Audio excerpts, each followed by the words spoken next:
Hello everyone, and thanks for inviting me to speak to you today.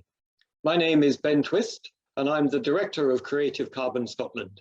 We're a charity working on the connections between climate change and culture. We work mostly in Scotland, but increasingly we're making connections around the world. A bit of background about me. For most of my adult life, I was a theatre director, running companies and theatres, directing shows, plays and opera, and teaching for the British Council in New Zealand, Mexico and Colombia. I also worked on strategy in the arts, on the board of the main arts funder in Scotland. But in 2008, I decided that there was more important work to do. So I took a master's degree in carbon management, as I realized that something needed to be done about climate change, and cultural organizations would be key players in the social transition to a sustainable society. The combination of my cultural knowledge, contacts and experience, plus my new carbon management skills would enable me to help. And that is indeed how it has worked out. Creative Carbon Scotland has become a leader in this field. So my first takeaway message today is that culture and climate are important bedfellows, and the people from the cultural world have an important role to play in the enormous transformation of our society. I'm going to talk about two different areas today. First, I'll tell you about Creative Carbon Scotland, what we do and how we work. And then I'll talk about how cultural organizations, particularly festivals, can work to reduce their carbon emissions and adapt to the impacts of climate change. I'll provide copies of these slides, so don't feel you have to take notes of what they say. I formed Creative Carbon Scotland in 2011. Working with and with great support from three cultural sector organisations, the Edinburgh Festivals, the Federation of Scottish Theatre, which supports theatre and dance organisations of all sizes in Scotland, and the Scottish Contemporary Art Network, which brings together visual arts organisations. And in addition, I was supported by the main arts funder, Creative Scotland. So we had wide support from the cultural world, which was very important. And this is my second takeaway message. The cultural sector as a whole needs to support this work by individuals and organizations within the cultural sector on climate change. At first it was just me, but we now have 10 staff and a doctoral or PhD researcher demonstrating the importance of the topic and the support we have. The team come from both the cultural and the climate change worlds, and we all work very closely together, benefiting from the combined knowledge and experience.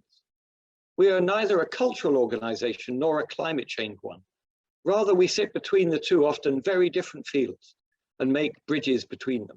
All of our work is based on this belief that the arts and culture have an essential role in achieving the transformational change to a sustainable future.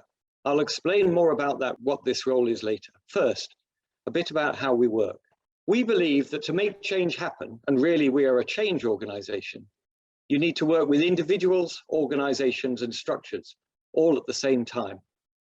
Individuals can't change if the organizations they work in or with won't let them change. And the organizations can't change if their staff don't want change, but also if the larger structures within which they work don't let them change. Those larger structures can be formal rules set by local or national governments, or trade unions or funding bodies, or management organizations like the Federation of Scottish Theatre. Or they can be the informal rules, such as cultural norms and expectations, or the way we have always done things. Older people, like me, who have worked in culture for a long time can be reluctant to change, or bureaucracies can find it difficult to do so. So my third takeaway message is that to bring about change, you need to keep pushing on all three fronts at the same time.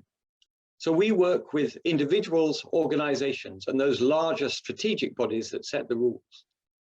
And overall, we want to do two things: enable culture to help change our society to make it sustainable, and to change perceptions of the role of culture. And the second of these is necessary to achieve the first. Culture is not something separate from the rest of society, but it can help in these apparently non-cultural areas. And this is true both in the cultural sector itself and the rest of society. We have some medium-term outcomes that we want to achieve as part of these overall aims. We want cultural organizations to be really contributing to the effort to reduce carbon emissions to zero, and to be planning for the changes that are already occurring as a result of climate change. We want cultural practitioners and organizations to be recognized as an essential partner in the transition we are facing. And we want more non-cultural partners to be wanting to work with cultural practitioners to help those non-cultural partners to achieve their climate change objectives. How do we do this? First, we do lots of work with cultural organizations, helping them to reduce their carbon emissions and adapt to climate change, and also helping them use their powers of influence in society and communities. Here are some of our current or recent projects with the cultural sector. The Green Arts Initiative is a project that's been going for a long time now. It's a community of practice of over 300 cultural organizations committed to reducing their environmental impact. Any cultural organization, arts organization or festival can join. There's no charge. They just need to commit to improving their environmental performance.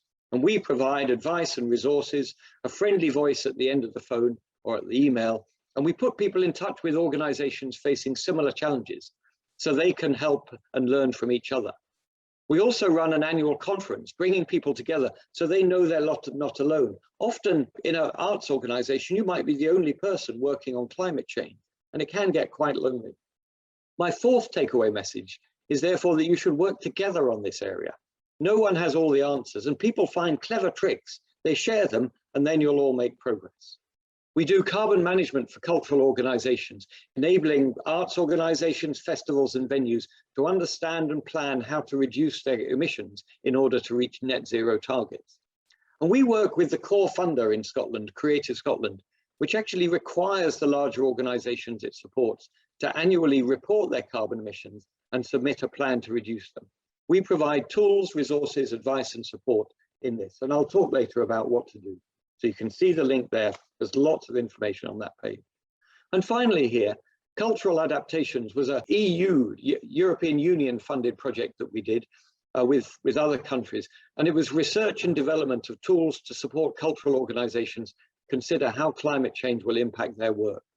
And this was a special project with organizations in 3 other European countries, arts organizations and local authorities, exploring how arts organizations could adapt to climate change and how artists, cultural practitioners could contribute to climate change adaptation. You'll find all the details of the Green Arts Initiative and our carbon management work on our website as shown on the slide, and the Cultural Adaptations website has a great deal of information about adaptation for cultural organizations, and specifically a toolkit to help you get started. The other thing we do is we work with climate change projects and organizations, encouraging and helping them to connect with cultural organizations and artists to bring different skills, knowledge and contacts to their work.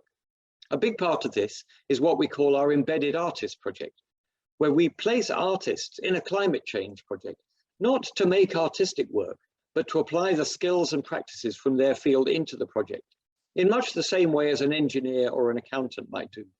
Some artists are very good at public engagement or at helping communities imagine a different future. Some are good at handling complex and contradictory issues in a positive way that other professionals might find difficult. Often these skills are undervalued both by artists and those in climate change. But with climate change, we know that doing what we've always done is not enough and isn't working. We need new ways of working, and artists can help provide these. Climate Beacons. It's a Scotland-wide collaborative project to stimulate long-term public engagement in the lead up to and following COP26. We have helped 7 partnerships to form of cultural, scientific, environmental and community organizations to get people talking to each other about climate change, using cultural organizations and particularly their buildings' ability to bring people together and start important conversations. In Seas of the Outer Hebrides, we were asked by a government agency to provide artists and introduce creative practices to help explore the cultural dimension of the relationship that residents of the Outer Hebrides, islands off the far northwest of Scotland, very remote, to help development management plans for the important marine environment. And the Green Teas is this long-running informal events program connecting cultural practices and environmental sustainability across Scotland. This is a project I'd really recommend to start yourselves. Now, Green Teas can take any form as long as it involves both cultural and climate change elements. It brings together people from both sides of the conversation, and it provides opportunities for networking, chatting. Ideally, it involves a cup of tea, which is why we have the name Green Teas. I'm going to talk now about how arts organizations can reduce their emissions, adapt and influence society. My advice here is based on our work in Scotland, but I don't think it will be so different in Thailand. Your climate is warmer than ours, fair enough, and you have different climate change impacts that you will need to adapt to. But overall, the approach will be similar. There are two main areas to look at. Carbon management, where you measure, understand, and reduce your greenhouse gas emissions. This is not that difficult, but it does require some work. The most important thing is to get started and to allocate some time for someone or some people to do it. It can't be something that is left to chance. The second area is adaptation to the impacts of climate change. Although it is important to continue our work on carbon reduction, we need to realize that already the impacts of climate change are affecting us. So we need to work out how to change what we do and how we do it to respond to these changes. First, on carbon management, this pie chart that you can see in the slide shows the greenhouse gas emissions recorded by 121 of the most established arts organisations and festivals in Scotland for a year from April 2019 to March 2020. So it was a fairly typical year before the pandemic. The slide shows what are the important areas: energy use in buildings and temporary sites like festivals, and travel by artists, organisations, and although the chart doesn't include this, audiences. I want now to talk briefly about adaptation. As I said before, we need to keep working on carbon reduction, but we can't ignore the changes that are happening. In Thailand, I understand that you are already experiencing droughts, increasing temperature, violent flooding, sea level rise, and other impacts, just as we are in Scotland.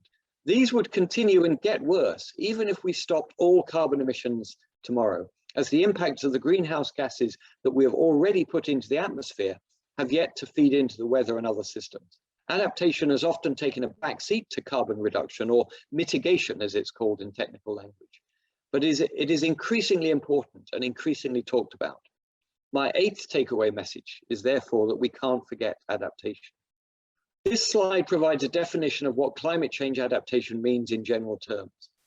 What these adjustments will be for individual festivals and organizations will be very different. Adaptation, unlike carbon reduction, is not the same for everyone. Adaptation is local and depends on your natural and built environment, whether you are by a river or by the sea, or whether you are in the big city or in a countryside. Depends on your activities and your community. So you need to think about your circumstances and think long term, as adaptation may mean changing things now, but also you need to consider how the climate and your environment will change over the next 10, 20, 30 years. The link on this page tells you something about adaptation for the cultural sector. And on this slide, I've provided a link to our toolkit that we developed during the Cultural Adaptations Project that will get you started. Because adaptation is so different for each organization depending on its situation, I'm not going to talk in more detail about it now. Instead, I urge you to use the toolkit as it's a very helpful guide. It takes you through the 3 steps here. It will ask you to understand what impacts climate change might have on your organization, and then lead you through the process of developing an adaptation plan. And it's really important that when you do this, you involve the most senior people in your organization, as the decisions you need to make may be quite long-term and quite major ones, changing your building or maybe changing the dates of your festival to avoid what is becoming increasingly hot or rainy weather, for example. Finally, I want to talk about perhaps the most important thing that festivals and arts organizations can do, which is use their power to influence society to act on climate change. It's very important to reduce your emissions and to adapt to the changing climate. When you do so, you will be showing that you are playing your part. But climate change is a systemic problem caused by a social system that is operating in such a way as to heat up the planet to the point where we cannot live in it, and nor can most of the natural world that we live with. We need to change that system. Our society, our social system, needs to understand better what it is doing to the planet and to understand how it needs to change. And the best art helps society to think. As the great German playwright Bertolt Brecht said, art is not a mirror to hold up to society, but a hammer with which to shape it. And it does this not only by working on individuals, but on us all as we experience art together in a crowd. As a theatre director, I learned that audiences as a group are cleverer and quicker than individual audience members. They learn from each other and they think together.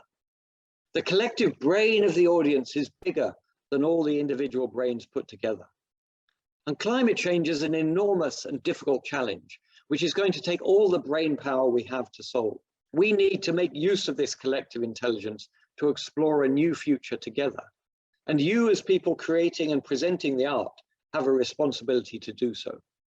When I first set up Creative Carbon Scotland 10 years ago, I was nervous about saying to artists and festivals that they needed to change not only how they made their art, but also they needed to change the art itself.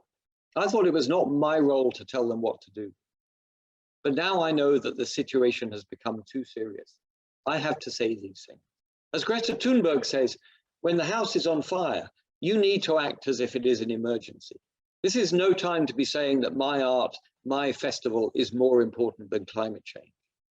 Everyone making or presenting art needs to be saying, how can I use what I do to stop our house burning down? I'm not going to tell you how you need to change your work. You need to use your imaginations, your knowledge, and your understanding to do that. All I will say is that, as well as reducing your carbon emissions and adapting to the changing climate, my 9th takeaway message is that you need to make addressing the climate emergency the core purpose of your festival or your company. Thanks for listening.